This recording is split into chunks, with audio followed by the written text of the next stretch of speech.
Qué responsabilidad empezar a leer. Bueno, yo soy una de las sobrinas de José. Al principio me dijeron que estaría bueno que contara alguna anécdota. Algunos ya escucharon, pero siempre es bueno recordarlo y siempre hay público nuevo, así que vamos a contar alguna cosita. La verdad es que la imagen que yo tengo de mi tío José es de una persona súper creativa. Todo el tiempo estaba gestando algo. Cada momento que viví con él, muchísimos los recuerdo porque tenía esa cosa original. Qué sé yo, nos apagaba de repente el volumen de la televisión y nos decía, bueno, imaginen a ver qué dicen los personajes. O de repente, no sé, nos decía, es el aniversario de Pipi Rubén, propuesta ir a robar rosas al parque, ¿no? Y ese tipo de cosas que siempre estaba como generando algo original, algo extraordinario. Y un recuerdo particular que tengo con él, que para mí es súper significativo y lo pinta, porque de su lado tierno y su lado de reviente, es cuando, bueno, mi mamá tenía esto de llevarnos a estos lugares un poco a veces estrafalarios para una nena de 9 años, y en esa oportunidad estaban ellas dos recién nacidas, que fuimos al Baruch Bar, y yo tenía una poesía que había escrito con mis 9 años, ¿no? Y se la quería mostrar y mi mamá me dice, anda, búscalo. Entré a una habitación sin pedir permiso y bueno, él escondió ahí todas las cosas que tenía, que me retó un poco porque evidentemente era alguna cosita que no tenía que ver con la edad que yo tenía, y la leyó y me dijo, bueno, algún día vas a leer con nosotros. La cuestión es que mientras transcurrió ese evento, donde lo interesante es también contarles cómo eran estos circos, leían todo el mundo, no tenías ni que ser reconocido, ni que ser, no sé, súper artista. Lo importante era poder compartir y siempre te iban a acompañar y a respetar con mucho afecto y respeto. Entonces estábamos en el medio de todo ese show y me llamó a leer. Y bueno, para mí fue algo maravilloso porque jamás hubiese pensado que ese día iba a ser el día que iba a leer algo en público. Así que es un recuerdo hermoso que tengo. Y otra cosa última que quiero decir, así corto y leo, es que él siempre leía a otros escritores. Y me parece eso un gesto de humildad enorme. Por eso me pone muy feliz que hoy estemos acá leyéndolo a él, que lo merece, y mucho.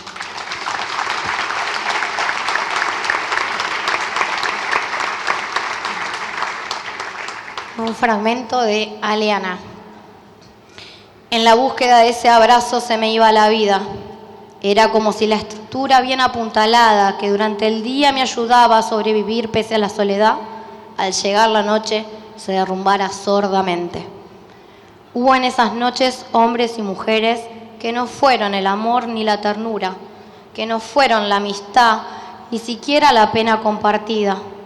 Fue violencia, suciedad, manoseo, miedo. Fueron dolores sin compartir. No se llenó la soledad ni el vacío. Cada uno de esos hombres y mujeres innombrables constituyeron pequeñas historias fugaces que yo justificaba como sucedáneos de ese amor que la vida encarnecidamente me ha mezquinado. No me atrevo a relatar los pormenores. No le encuentro otro sentido que el de satisfacer la morbosidad de quienes lean estos papeles alguna vez. Se trata de una serie de sucesos desagradables, carentes de originalidad, que tuve que vivir, quizá para reafirmar un destino que me fue legado y del cual no me puedo desentender. Me he abrazado también desesperadamente a los árboles. Sé que ahora suena ridículo, pero en esas noches desiertas en las que debía ingresar al caserón del hastío, sola, no era ridículo, porque contenía la fuerza incuestionable de una realidad. Me he abrazado los árboles de la vereda, hice el amor con ellos como con dos amantes indiferentes. Alcancé instantes encendidos besando esas cortezas rugosas a las que mi desesperación otorgaba formas humanas. Apreté mi cuerpo a esos troncos inertes como me hubiera apretado la muerte de haber tenido un poco más de coraje. Me avergüenza admitirlo, pero cuando sobrevienen esas noches tremendas, vuelvo a hacerlo sin sentir ninguna clase de pesares, porque cuando la soledad me sobrepasa, todo se torna posible. Y presiento que la injusticia de ese confinamiento me absuelve de cualquier culpa. De lo que atesora mi memoria, los instantes más logrados de placer se los debo a esos árboles.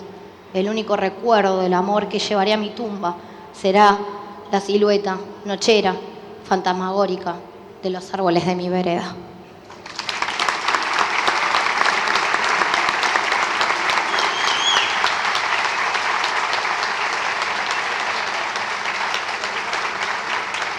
Ahí le pedimos a Nati Menstrual que se acerque.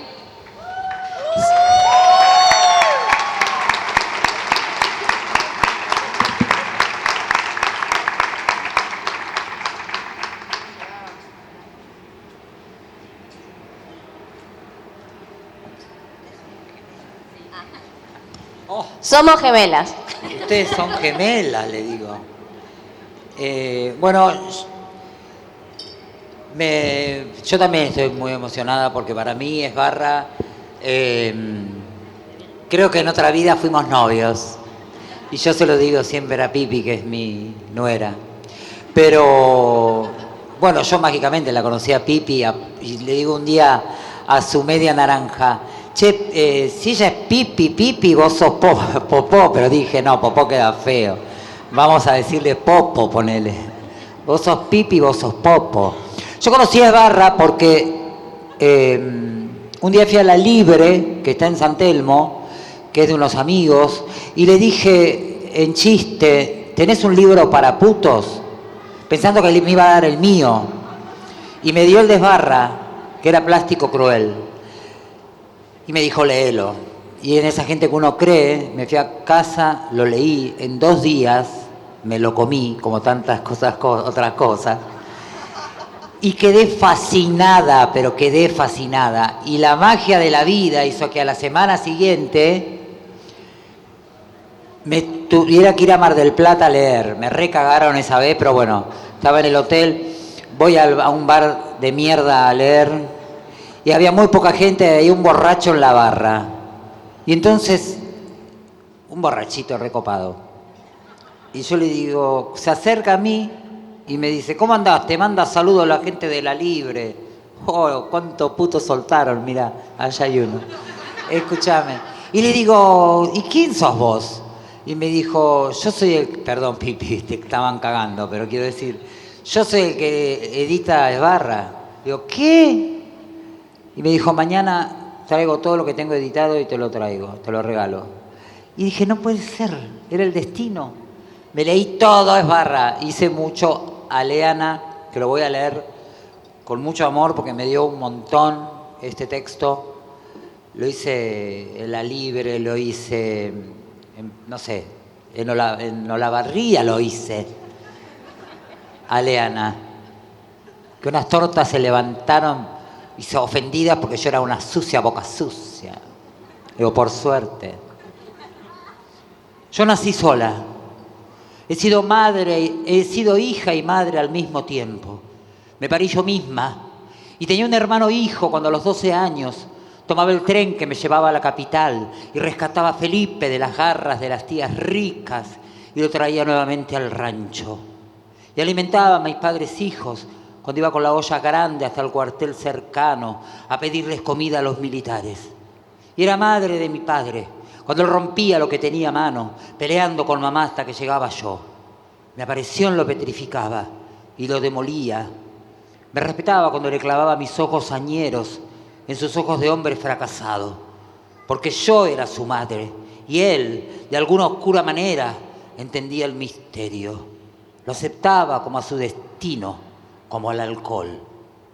Y era madre de mi madre, cuando la consolaba en las tardes tristes que la pobreza nos prodigaba con irónica generosidad. Era mujer cuando escupía la cara de los soldados seductores y repugnantes que exigían un pago especial a cambio de la olla de comida.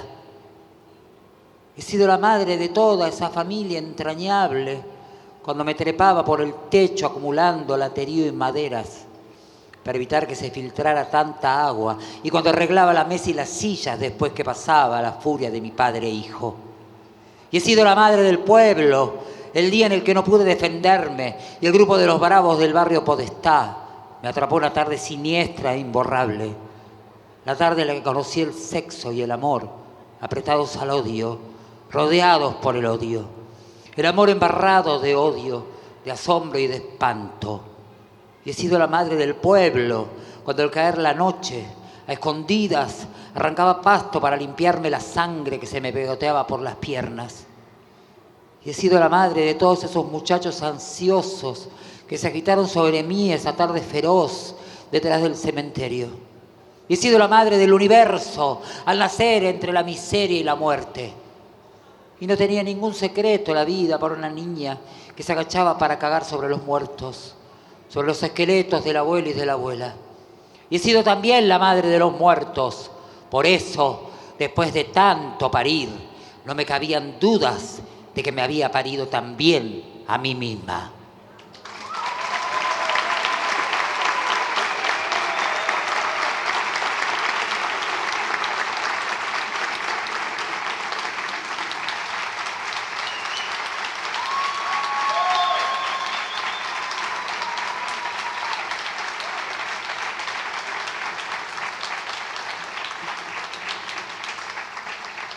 Ahí le pedimos a Claudia Carrizo que se acerque.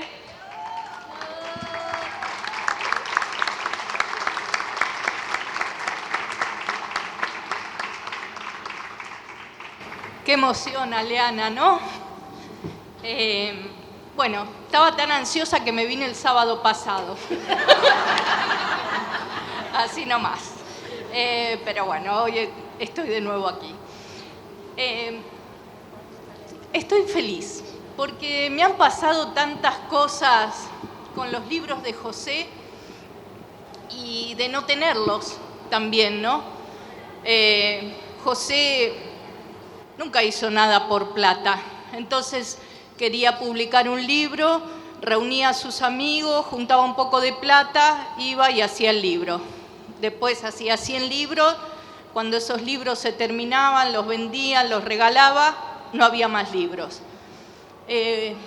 Un día, cuando José ya no estaba, voy viajando, soy de zona sur y tomaba el tren en Constitución y salgo del laburo y cuando paso por Constitución, ¿vieron esos puestitos de diarios que venden libros? Bueno, había como 10 libros de Marc la sucia rata.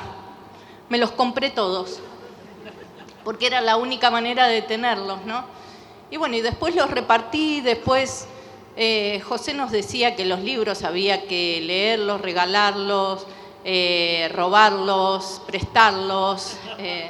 Entonces, y lo mismo era también con sus talleres literarios, ¿no? Porque no cobraba.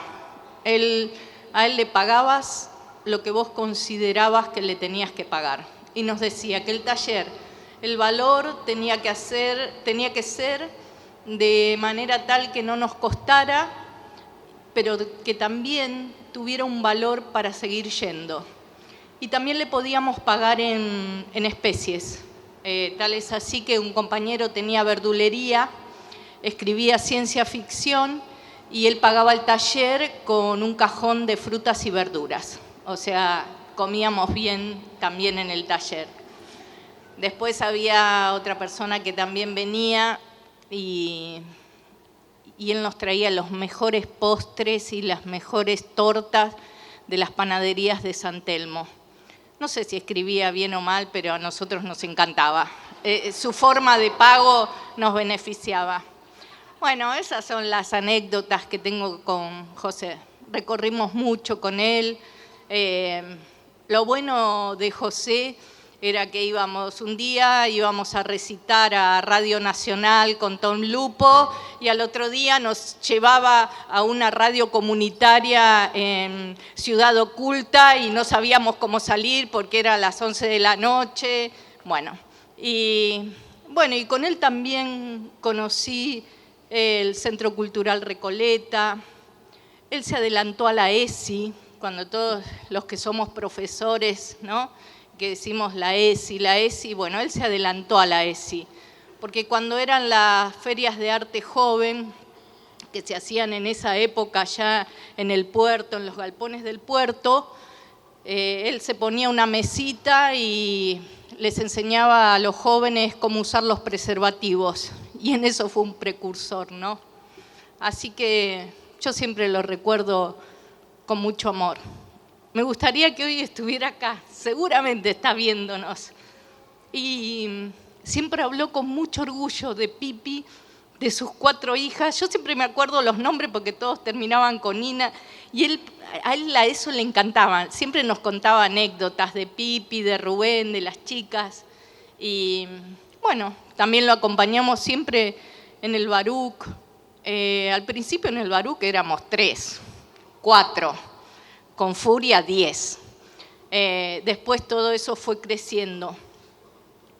Y ahora esta parte que voy a leer, yo no había leído a Liana porque nunca me había juntado con este libro de él.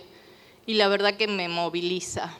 Y pienso cuántas Alianas él cobijó en sus talleres, en sus circos de poesía, caminando por la calle, porque realmente era muy divertido.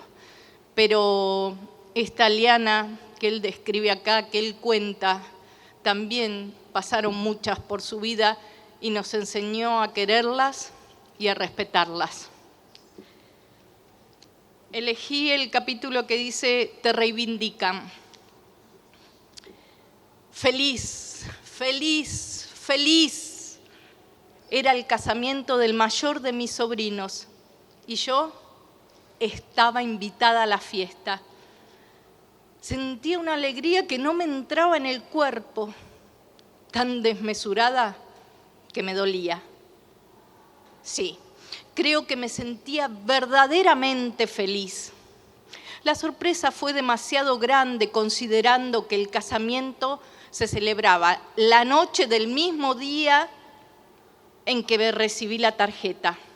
Supuse que el correo se había demorado con la carta que contenía la invitación. Me probé todos los vestidos de las tías, pero ninguno era lo suficientemente elegante. Opté por dedicarme a fabricar uno yo misma. Debía ser un traje largo, porque la fiesta se llevaría a cabo en el lujosísimo Alvear Palace Hotel. Trabajé toda la tarde, pero el resultado fue satisfactorio. No habiendo encontrado ninguna tela de vestido que fuera linda, llamativa y liviana, puesto que estábamos en pleno verano y hacía un día sofocante, escogí un enagua de satén rosado de las tías. Le agregué al ruedo el recorte de un cortinado de brocato y lo rematé con la puntilla de un viejo tapete. Necesitaba también un sombrero. Como los que había en el caserón eran demasiado serios, debí tomar uno y engalanarlo con una hilera de caireles. Conseguí estos de la araña de mi dormitorio, de la cual obtuve también las piedrecitas de cristal, suficientes para una deslumbrante gargantilla que combinaba divinamente con mi largo collar de perlas. Hace falta aclarar que efectué estas tareas derramando lágrimas de alegría. Hace falta contar que me temblaban las manos de emoción. Después de vestirme, me miré en el largo espejo del living. Me vi bellísima, bellísima. Dios mío, No podía evitar reírme y llorar al mismo tiempo, como una estúpida. De tanto lagrimeo a cada instante debía retocarme el colorete y repintar con el lápiz negro la línea inferior de los ojos. Daba 2 pasos y regresaba al espejo para mirarme, para verificar la solidez de mi vestido o asegurarme de que no se me desarmara el sombrero. Me estiré la línea de los párpados casi hasta el nacimiento del pelo y descubrí que me parecía a Cleopatra. Me acerqué bien al espejo y me di un beso en la boca. Después me dije, es usted encantadora, encantadora. Qué hermoso elogio. Me retoqué los labios. Pensé que era horrible eso de tener que mezclar 2 clases de rouge para que no se me gastase tanto el más brillante. Que los cosméticos deberían ser gratis. Que el gobierno tendría que repartirlos para que las mujeres de la Argentina se vieran más lindas. Eso constituiría una excelente propaganda para el país. Ay, pensé, ¿qué me importa ahora la política? Ya no habrá más discursos. A partir de esta noche, mi vida cambiará. Comenzaré a ser la mujer normal que siempre hubiera sido si se hubieran acordado a tiempo de mí. Gracias y felicitaciones.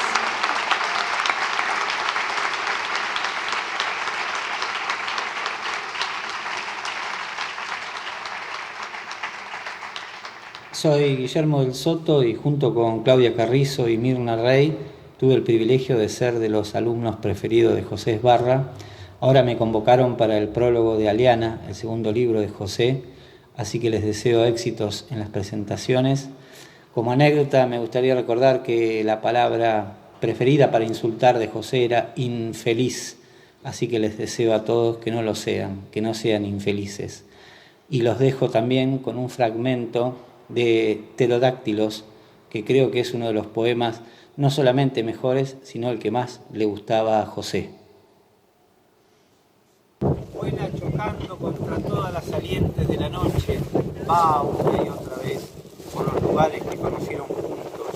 Desde la orilla de aquel lago vieron la primera lluvia de estrellas. En ese cráter la tuvo entre sus alas. Vuelve al cielo, insiste en la búsqueda.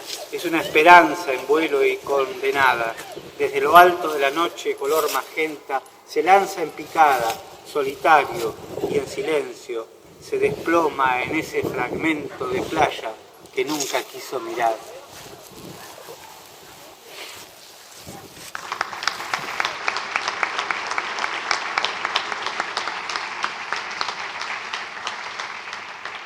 Le pedimos a Peter Pan que se acerque.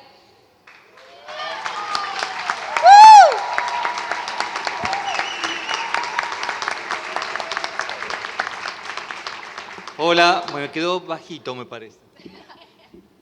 Ahí está, ahí estamos, gracias. Bueno, muchas gracias, estoy muy feliz de estar acá. Yo a José lo conocí como en la última etapa. José había logrado llevar su circo de poesía a la Facultad de Psicología, acá en la Avenida Independencia. Era una cosa como muy extraña, digamos, porque era otra época, eran los 90 y era todo como demasiado académico y acartonado.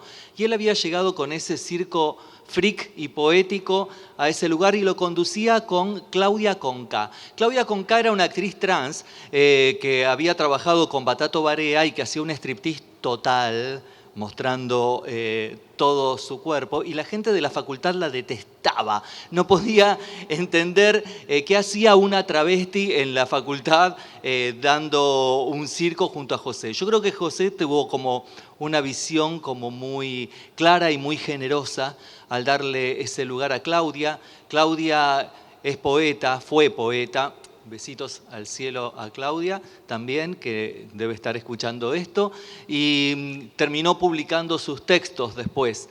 José era muy generoso, digamos, el circo era como sumamente abierto, como contaban recién las chicas, digamos, el que llegaba se anotaba y te llamaban, ibas y subías. Ahí, empecé a recitar también mis textos, a leer mis cosas, a contar mis cosas, las conocí a Pipi, conocí a todo su mundo y José editaba como unos fanzines donde ponía como una selección de los textos que se habían leído dentro del circo y por lo general un texto mío caía, así que bueno, quiere decir que un poquito le gustaba lo que yo leía. Yo voy a leer un poco de Obsesión de Vivir. Elegí Obsesión de Vivir porque, digamos, el libro me lo regaló José. Era uno de sus primeros libros, no me confundo, y como que le habían quedado unos ahí, estaban como totalmente descatalogados y un día me trajo como ese libro que yo no lo tenía. Yo el primero que había conseguido era Marc la sucia rata, por alguien que conocí que había tenido una historia con José, algo, y José le había regalado el libro, y ese libro lo trajo al lugar donde yo vivía, que era como una comunidad punk, que éramos como un montón que vivíamos como escuotizados ahí, y ese libro lo leímos todos, y fue pasando por todas las manos, así que cuando yo llegué al circo de poesía, yo ya sabía quién era José, yo ya sabía quién era él, aunque digamos, nunca nos hubiésemos encontrado físicamente hasta ese momento. Esto me lo imprimí con una letra gigante porque si no, no veo nada. Esta tristeza que nos llega con la tarde ya es moneda corriente. Viene desde lejos, quizás desde nuestra infancia, a recordarnos que somos los elegidos para quienes fue reservado el dolor de las horas. ¿Qué haremos con los inviernos que restan? Con nuestra piel arrugada y los ojos vidriosos, con las lágrimas que rodarán por las solapas gastadas, con el frío de la vida que se alarga como las sombras de la tarde. ¿Qué haremos que no sea parir dolor, engendrar monstruos perseguidores de nuestra propia hipocresía? ¿Qué haremos con estas vigilias interminables e infecundas, con nuestros sueños hartos de derrotas? ¿Qué haremos con los hijos que no tuvimos? ¿A dónde iremos a dar con nuestra sangre sucia? ¿Habrá algún sitio para los solitarios, para los que no compusimos sinfonías, para los que no supimos hacer estallar en colores nuestra tristeza? Para los que no hicimos concesiones, para los empecinados, para los que pretendimos del todo la libertad absoluta y nos quedamos con el ardor de la nada. ¿Habrá piedad para los que jugamos a cara o seca y perdimos?